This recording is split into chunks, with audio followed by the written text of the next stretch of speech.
Buenos días a todos. Quiero comenzar por agradecer al Milken Institute, a todos los involucrados en la organización de este evento y personalmente a Michael Milken por hacer este encuentro posible. El Instituto Milken ha sido durante décadas una de las pocas organizaciones de inserción internacional que se ha mantenido incólume defendiendo. Buenos días a todos. Quiero comenzar por agradecer al Milken Institute, a todos los involucrados en la organización de este evento y personalmente a Michael Milken por hacer este encuentro posible. El Instituto Milken ha sido durante décadas una de las pocas organizaciones de inserción internacional que se ha mantenido defendiendo los verdaderos principios del capitalismo y las ideas de la libertad, algo lamentablemente escaso en el mundo de hoy. Hace algunos meses me paré frente al mundo en el Foro Económico de Davos y les transmití una profunda preocupación por el camino que Occidente ha tomado en los últimos años. Lo que dije en aquella presentación, que aparentemente fue muy comentada, es que Occidente está en peligro. Está en peligro porque sus líderes hace tiempo se alejaron de las ideas de la libertad, ideas que hicieron de Occidente la hazaña civilizatoria más importante de la historia de la humanidad. Y en vez de defender las ideas que generaron la prosperidad de la que todos aquí gozan, escuchan cantos de sirena que conducen inexorablemente al socialismo y, en consecuencia, a la pobreza. Les dije que lo sé a ciencia cierta, porque vengo de Argentina, donde todo esto tristemente ya ocurrió a lo largo de los últimos 100 años. En algún sentido, los argentinos somos profetas de un futuro apocalíptico que ya hemos vivido. Todas estas discusiones de hoy, basadas en supuestos deseos bien pensantes de querer ayudar al prójimo, basada en una idea errónea acerca de la naturaleza y la función del Estado, sostenidas por teorías económicas que han sido largamente refutadas por los datos y la evidencia empírica, nosotros los argentinos las vivimos hace 100 años y lamentablemente aplicar esas ideas nos han llevado a la ruina. El resultado ya todos lo conocen, de tener el PBI per cápita más alto del mundo a tener un país donde el 60% de la población es pobre y más del 15% es indigente. Si bien la Argentina debe ser tal vez el caso más paradigmático de la historia del mundo occidental del fracaso de las ideas colectivistas, no es la excepción, sino la regla. Siempre que se ha intentado el socialismo ha sido un fracaso en lo económico, un fracaso en lo social, un fracaso en lo cultural y además, como es una filosofía que va en contra de la naturaleza humana, no han tenido otro mecanismo para implementarlo que asesinar a 150 millones de seres humanos. Pero hoy no vengo aquí a la meca del capitalismo a hacer una crítica al socialismo, sino que vengo a hacer una defensa del capitalismo frente a ustedes, que son los verdaderos héroes de la historia del progreso occidental. Si bien hoy está sujeto a una crítica corriente, defender el modelo de la libertad realmente no es difícil, porque la relación directa entre la aplicación del capitalismo de libre mercado y la explosión de prosperidad que la humanidad ha vivido en los últimos años, 250 años, es muy fácil de demostrar. Si uno mira un gráfico de la evolución del PBI per cápita a lo largo de la historia de la humanidad, uno estaría viendo un gráfico con la forma de un palo de hockey, una función que se mantuvo constante durante casi el 90% del tiempo y se dispara exponencialmente a partir del siglo XIX. O sea que desde el año 0 hasta el año 1800 aproximadamente, el PBI per cápita del mundo prácticamente se mantuvo constante. Pero a partir del siglo XIX y a raíz de la revolución industrial, el PBI per cápita no solo aumentó, sino que lo hizo de forma exponencial.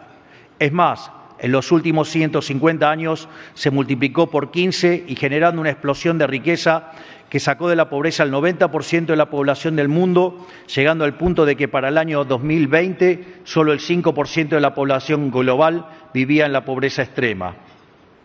Lejos de ser la causa de nuestros problemas, el capitalismo de libre empresa como sistema económico es la mejor herramienta que como especie hemos conocido para terminar con el hambre, la pobreza y la indigencia a lo largo y a lo ancho de todo el planeta. Pero si bien el éxito del capitalismo es fácil de demostrar, lo que no es tan accesible para muchos es el contrafáctico. ¿A dónde conduce la adopción sistemática de un modelo colectivista, incluso dentro de las reglas laxas del capitalismo? Como dije antes, tal vez el mejor ejemplo sea el ejemplo argentino. Nuestra historia entera es un testimonio de lo que puede ocurrir cuando se abandona el modelo de la libertad y se lo reemplaza por experimentos colectivistas. Cuando la Argentina sancionó y comenzó a aplicar su primera constitución liberal, allá por el año 1860, tardamos solo 35 años en convertirnos en una potencia mundial. Pasamos a ser de un país de bárbaros a ser el primero de la historia humana en erradicar el analfabetismo, con un Producto Bruto Interno total superior a la suma de Brasil, México, Paraguay y Perú. Teníamos más tendidos de vía de tren que la suma de todos los países de Latinoamérica. Éramos comparados con Alemania, con Estados Unidos y con Inglaterra. Y gente de todos los confines del mundo se escapaba de naciones que hoy envidiamos y cruzaron el océano para buscar una oportunidad en nuestras tierras. Un capataz podía aspirar a que su hijo fuera productor, un obrero a que su hijo fuera constructor, un trabajador analfabeto a que su hijo tuviera estudios y pudiera tener un trabajo calificado. Se trató de una explosión de actividad comercial productiva, de formación humana, demográfica y cultural, con escaso parangón en la historia de la humanidad. Pero en el pico de este proceso, bajo la premisa bien pensante de querer distribuir entre todos la riqueza producida, la dirigencia argentina comenzó a aplicar la mal llamada doctrina de la justicia social, que concibe que el Estado tiene que hacerse cargo de las infinitas necesidades de la gente. Una teoría que se pelea con la realidad porque, nos guste o no, las demandas son infinitas, pero los recursos siempre son finitos. Producto de esta forma de entender la relación entre el Estado y la economía, se aumentó el gasto público de manera brutal. Para financiar esa expansión del gasto, primero asfixiaron a los argentinos con impuestos. Cuando estos no alcanzaron, empezaron a quemar stock de reservas acumulados en nuestros años dorados. Cuando esto no alcanzó, empezaron a tomar deuda. Y cuando ya nadie nos quería prestar porque nos habíamos convertido en el máximo defolteador serial, comenzaron a imprimir dinero de manera ilimitada. Para que tengan dimensión de qué estamos hablando, desde 1949 la base monetaria en Estados Unidos se multiplicó 16 veces, mientras que en Argentina se multiplicó la astronómica cifra de 25.000 trillones de veces. No está mal el dato. Sí, es un número real. No lo estoy inventando, lo repito, la base monetaria se expandió 25.000 trillones de veces. Eso es el nivel de descalabro que pueden producir los políticos si les permite desviarse de los principios básicos de la economía de mercado. Y este ciclo no lo vimos una vez, sino una decena de veces. Se rompieron una y otra vez todas las reglas básicas de la economía para sostener el afán de los políticos de gastar lo que no tenemos. Y como resultado natural de estas medidas, vimos cómo nuestros ciudadanos comenzaron a empobrecerse sistemáticamente, hasta caer al puesto 140 del mundo en el ranking del PBI per cápita, habiendo llegado a multiplicar la pobreza por más de 10 veces en los últimos 50 años. Por 100 años repetimos este patrón tóxico, amantanando experimentos colectivistas sobre experimentos colectivistas. Y llegamos al año pasado a uno de los pisos más profundos de este ciclo, cuando asumimos el gobierno y encontramos una situación tan crítica que, de continuar todo como estaba, la economía se encaminaba a una hiperinflación que por lo menos hubiera dejado una hiperinflación del 15.000%. O sea que como economista y como argentino conozco en carne propia cómo jugar con fuego puede exterminar a un país de las vías del progreso y robarle 100 años de historia. Por eso, hace algunos meses en Davos, me pregunté cómo puede ser que desde la academia, los organismos internacionales, la política y la teoría económica se demonice un sistema económico que ha sacado de la pobreza más extrema al 90% de la población mundial.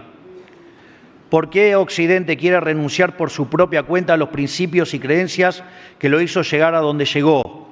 ¿Y por qué insiste con experimentos para los cuales hay ejemplos históricos de su fracaso, como es el caso argentino? Claro que cuando hablamos de Davos no hablamos de cualquier foro. Se trata quizás de la institución global que ha tenido mayor influencia en orientar la dirección política y económica, tanto de naciones como corporaciones, sociedades y organizaciones no gubernamentales a lo largo de los últimos 40 años. Pero ocurre que quienes lideran Occidente se han olvidado de una verdad elemental, y es responsabilidad moral de quienes aún le recordamos defenderla y declamarla. Y esa verdad ineludible es que la libertad económica en busca del interés individual produce beneficios colectivos y que, por lo tanto, el empresario que arriesga capital en pos de una ganancia es un benefactor social. Porque en un sistema que garantiza las instituciones clásicas del liberalismo, la propiedad privada, los mercados libres de intervención estatal, la libre competencia entendida como libre entrada y salida, la división del trabajo y la cooperación social, la única forma de ser exitoso es sirviendo al prójimo con bienes de mejor calidad a un mejor precio. Sin embargo, quienes conducen las principales naciones y organizaciones de Occidente no dan suficiente crédito a esta idea y miran la economía desde un marco teórico que cree que el mercado es imperfecto, que produce fallos y que requiere de la intervención estatal para perfeccionarlo. El problema de esta concepción es que justifica intervenciones que traen más problemas que beneficios y atentan contra el crecimiento económico, porque no solo no resuelven el problema que pretendían resolver, sino que obstruyen lo que Hayek llamaba el proceso de descubrimiento. El mercado, presuponiendo la libre competencia y un sistema de precios libres con señales claras, constituye un mecanismo de extracción y transmisión de información en el que a mayor libertad, mejor funcionamiento. O sea que el mercado libre es un proceso de descubrimiento en el cual el capitalista encuentra sobre la marcha el rumbo correcto en la búsqueda constante del beneficio que se traduce en ofrecer bienes de mejor calidad a un mejor precio. Quienes briegan por el intervencionismo no solo impiden el funcionamiento virtuoso del mercado, sino que encima se felicitan a sí mismos e intercambian medallas de responsabilidad social en pomposas ceremonias, mientras que terminan promoviendo una agenda de valores que le abre la puerta poco a poco al socialismo y, en consecuencia, a la miseria. Esta forma de entender los mercados es también la que detrás de un fenómeno que ya ha trascendido la moda y se ha vuelto un mandato en la cultura occidental, a la cual me quiero tomar un momento para comentar. Hablo de una cultura autorrepresiva y autoflagelante que se ha difundido en el mundo corporativo, en el mundo periodístico, en el mundo de la educación y en el mundo del entretenimiento. Una cultura donde, producto de distintos tipos de coacción, todas directa o indirectamente promovidas por el Estado, se persigue al privado para que se someta a mandamientos de supuesta moral en cuestiones como el género, la cuestión racial o la cuestión ambiental, que muchas veces terminan atentando directamente contra la libertad y la capacidad de las empresas para generar riqueza. Se trata de conceptos que llevan al absurdo de castigar el mérito para premiar la diversidad, de regular la libre circulación de ideas para evitar ofender a algunas pocas almas sensibles, de demonizar el optimismo tecnológico por miedo al cambio climático. Son ideas y conceptos que castigan la ambición y premian la mediocridad, que castigan el riesgo y premian el conservadurismo. En definitiva, son ideas que promueven pasiones tristes y bregan para que seamos versiones cada vez pequeñas de nosotros mismos, cuando son precisamente la innovación, la ambición, la codicia, la acción humana las que impulsan el desarrollo de nuestra especie. O sea, como civilización, habiendo visto de que somos capaces, estamos eligiendo desconfiar de nuestra propia capacidad, negar nuestra propia virtud, nuestra propia identidad y cometer lo que es, a todas luces, un suicidio colectivo. Hoy, ya demasiado tarde en algunos lugares, vemos con horror los frutos que empiezan a dar estas ideas. Por ejemplo, esta semana aquí mismo, en Estados Unidos, con las decenas de miles de jóvenes a lo largo y a lo ancho de los campus universitarios, reivindicando el terrorismo islámico y promoviendo el antisemitismo.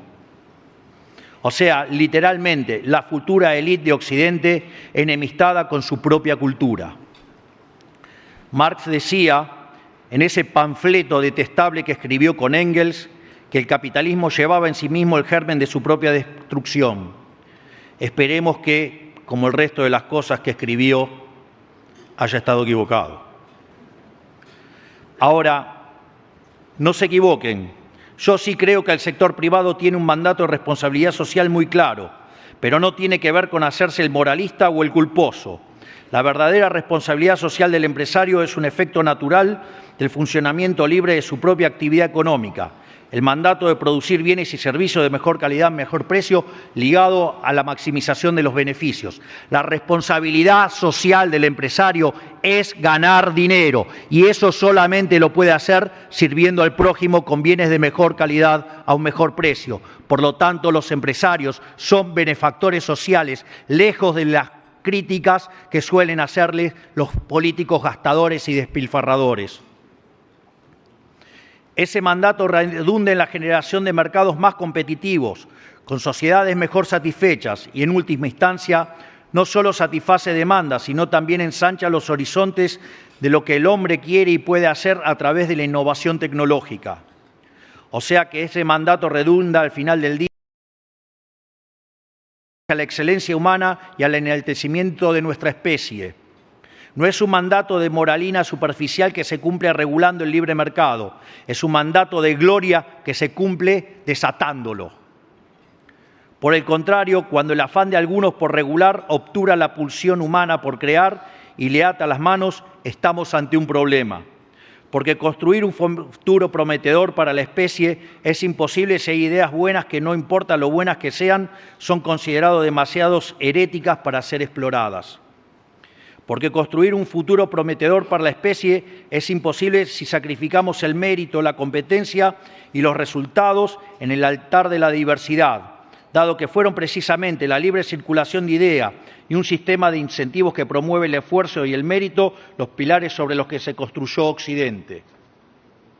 Entonces, quiero hoy reivindicar las grandes ambiciones de nuestra especie y nuestra civilización. Desde que existen los mercados libres, hemos cruzado frontera tras frontera. Hemos sacado al mundo entero de la pobreza en 250 años. Hemos puesto hombres en la Luna y ahora miramos a Marte. Y lo hemos hecho gracias a la ambición, la creatividad y al optimismo de hombres como ustedes, que se asocian entre sí en pos de la búsqueda de la propia felicidad.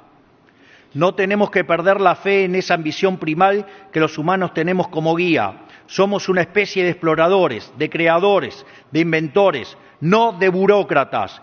Y es el empresario aventurero, no el burócrata de escritorio, la clase de hombre que encarna en el presente esta cualidad atemporal del espíritu humano.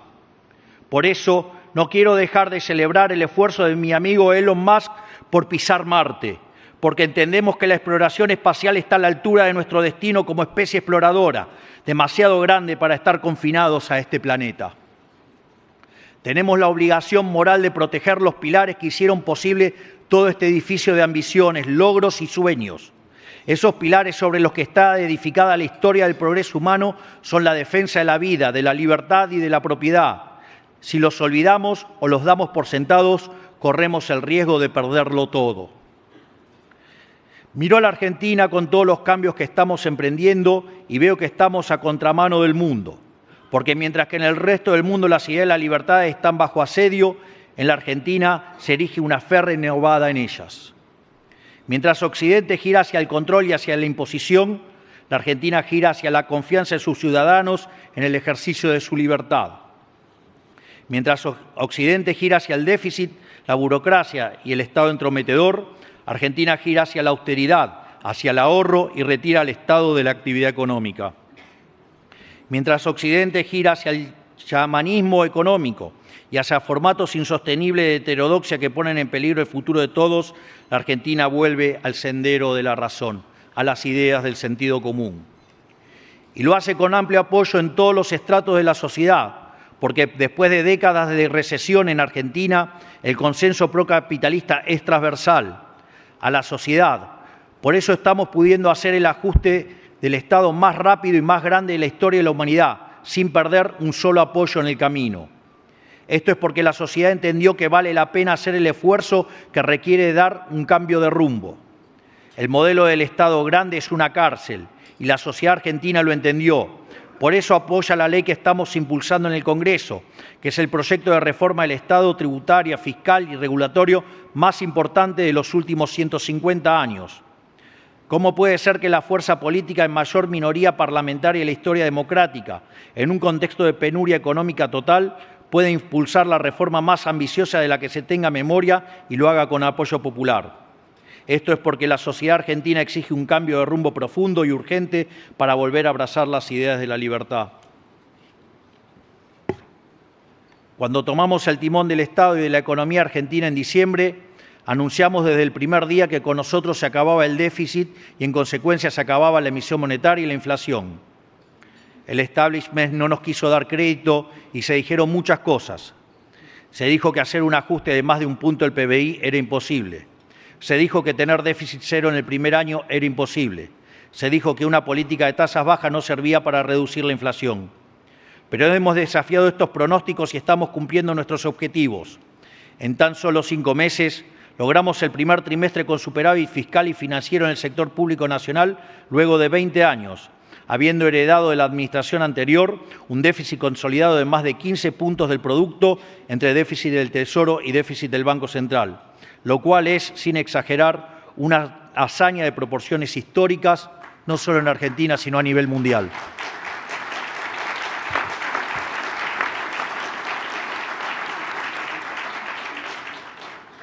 Bajamos drásticamente el gasto público, reduciendo en un 76% las transferencias discrecionales a los estados provinciales. Ajustamos en un 87% la obra pública.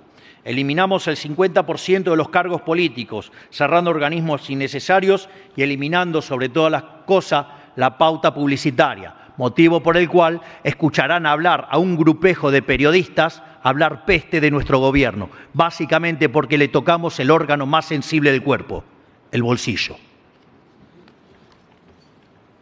Frenamos en seco el financiamiento del Tesoro con emisión monetaria y producto del ancla fiscal y monetaria, la inflación empezó a bajar y sigue bajando semana a semana desde hace 4 meses. En simultáneo, llevamos adelante una política de baja sistemática de tasas sin que el tipo de cambio ni la inflación se dispare, lo cual todo el establishment juraba que era imposible. Y todo esto lo hemos hecho con toda la política, la mayoría del periodismo y una buena parte del poder económico prebendario en contra, y sin los recursos jurídicos que le solicitamos al Congreso y con los que todos los presidentes de los últimos años han contado. Lo cual es esperable en parte, porque cada partida presupuestaria que recortamos hay un privilegio o negocio que le estamos quitando a algún político o algún amigo del poder. Pero así, aún ante semejante adversidad, estamos cumpliendo con los resultados y los resultados se están acompañando. Todavía queda mucho trabajo por delante, pero tenemos un rumbo en el cual la mayoría de los argentinos confían y un plan para lograrlo. Tenemos por norte achicar el Estado para agrandar a la sociedad, teniendo un gasto público consolidado del 25% del PBI, 10 puntos menos que el de los Estados Unidos y la mitad del de Francia para tener punto de comparación. Tenemos por norte devolverles a los argentinos cada peso que ahorremos, primero eliminando la inflación y luego, el día de mañana, reduciendo los impuestos como consecuencia del crecimiento económico. Y tenemos por norte desarmar la maraña de regulaciones en la que se ha convertido la Argentina para liberar la actividad económica y desatar su fuerza productiva.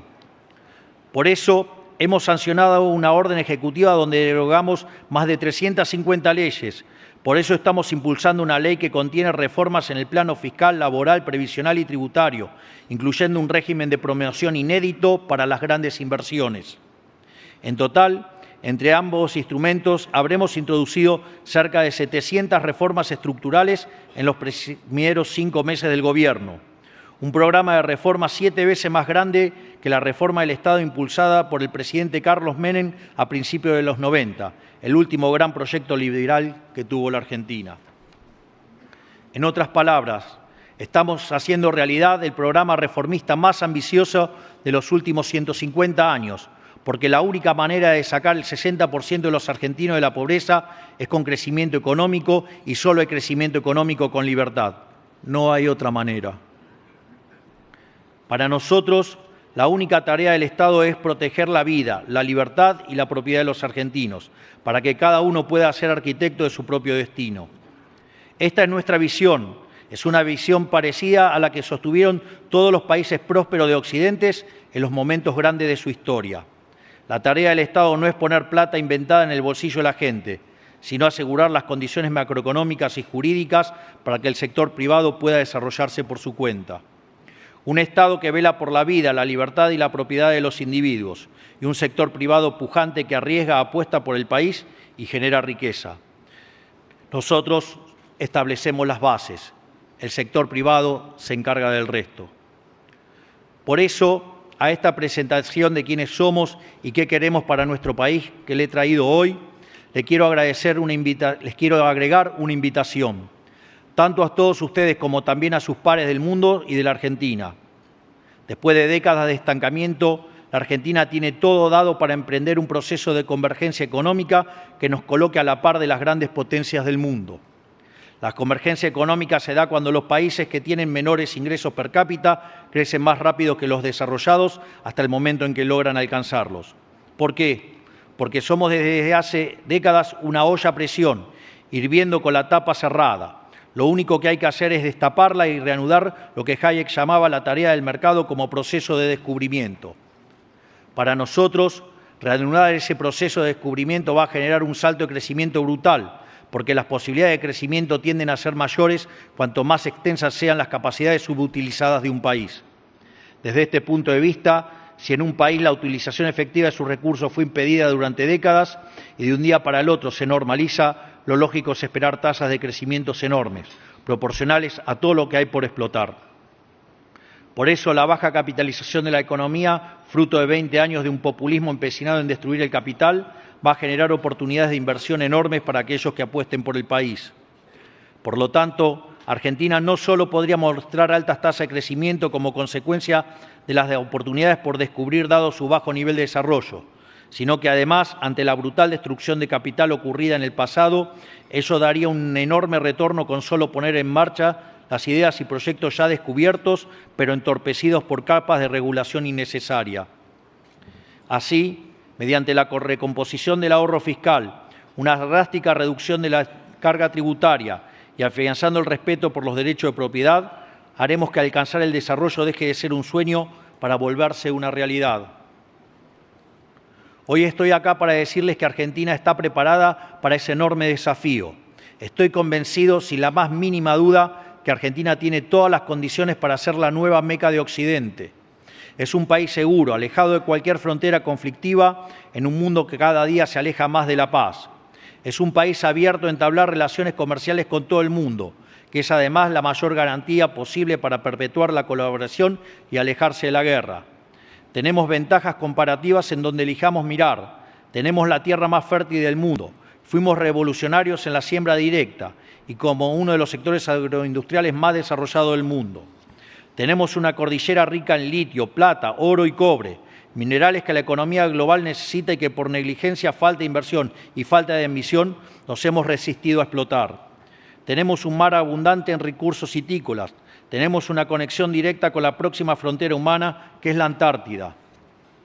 Y tenemos una concentración de diversidad geográfica y ecológica de la cual solo 2 o 3 países del mundo podemos hacer alarde, con montañas, con desiertos, con glaciar, con bosque, con selva, con playa, con altiplano, con lagos, esteros, estepas y vastas llanuras que se pierden en el horizonte.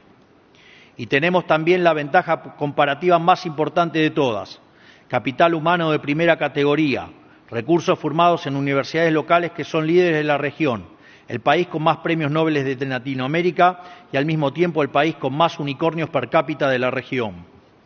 Y esto no es menor, ya que se trata de ciudadanos entrenados al calor de una vida entera de volatilidad económica.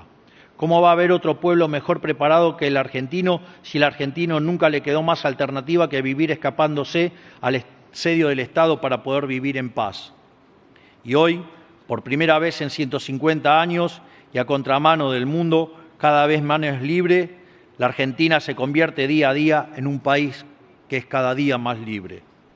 Por primera vez en 150 años estamos generando las condiciones para convertir todos los dones que Dios nos dio en una promesa de prosperidad. La tarea del capitalista es descubrir, la tarea de la humanidad misma es descubrir, y son las naciones como la nuestra que nacen de ese espíritu de descubrimiento lo que mejor la encarnan. No es casualidad que las economías más dinámicas de Occidente en los últimos 100 años haya sido la economía americana, con Estados Unidos a la cabeza. No es casualidad que el foro de los burócratas se realice en Europa y el foro de los descubridores se realice acá en Estados Unidos. Digamos, tenemos espíritus distintos. La Argentina hoy sigue siendo un país, una nación, un pueblo ávido por descubrir y ser descubierto, como lo fuimos a fines del siglo XIX, y estamos listos, ya comenzamos la carrera para emprender un salto cuántico en materia de producción y desarrollo. La ventana de oportunidades para nuestra nueva fiebre del oro no será eterna, es hoy, es ahora. Por eso les digo también a los empresarios argentinos, no se duerman en sus laureles, porque encontrarán que hay actores de afuera con más capital y mayor capacidad de asumir riesgo, dispuestos a hacer las inversiones que el país necesita.